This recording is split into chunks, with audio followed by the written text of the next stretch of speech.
মাথা নষ্ট দাম ইয়ামা R15M ইন্দোনেশিয়ান ভার্সন।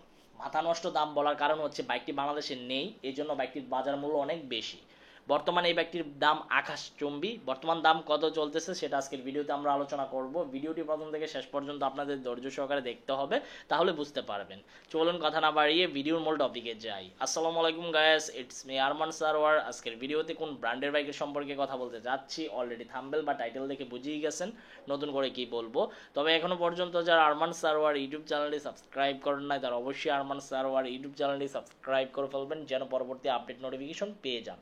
বন্ধুরা, ইয়ামা R15M ইন্দোনেশিয়ান ভার্সন বাইকটির বিল কোয়ালিটি পারফরমেন্স কিন্তু টু গুড। আর এই বাইকটির বিল কোয়ালিটি পারফরমেন্সের সাথে সাথে কিন্তু আপনার সাউন্ড কোয়ালিটি খুবই অসাধারণ, অনেকটা স্মুথনেস। আর আপনারা সবাই কম বেশি জানেন ইন্দোনেশিয়ান এবং থাইল্যান্ড ভার্সন বাইকগুলোর কিন্তু সার্ভিস বা ইঞ্জিন ক্যাপাসিটি কিন্তু অনেক ভালো ইন্ডিয়ান বাইকের তুলনায়।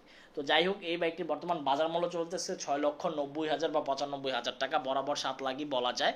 যে বাইকটি সময়ের ব্যবধানে 2-3 মাস আগেও 6,25,000 বা 20,000 টাকা করে সেল করতো অ্যাভেলেবেল থাকায়, বাট বর্তমানে অ্যাভেলেবেল নাই বিদায় এখন এই বাইকটির দাম বেশি, 7 লাখ বা 6,95,000 টাকা। তো আপনারা এখন এই বাইকটি 7 লাখ টাকা দিয়ে ক্রয় করবেন কিনা সম্পূর্ণ আপনার সিদ্ধান্ত, কারণ 7 লাখ টাকা দিয়ে বাইকটি ক্রয় করলে আরও 20-30,000 টাকা খরচ আছে, যেমন বাইকের কাগজপত্র, আবিজাবি, ডেকোরেশন বা মডিফিকেশন সব মিলিয়ে আপনার দেখা গেছে 7,20,000 এখন খরচ হয়ে যাবে।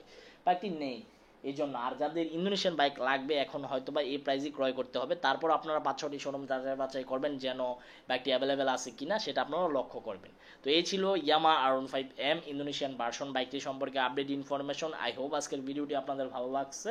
যদি ভিডিওটি ভালো লেগে থাকে তাহলে অবশ্যই লাইক দিয়ে দিবেন। দেখা হবে ইনশাল্লাহ পরবর্তী ভিডিওতে। সবাইকে অসংখ্য ধন্যবাদ এবং আল্লাহ হাফেজ।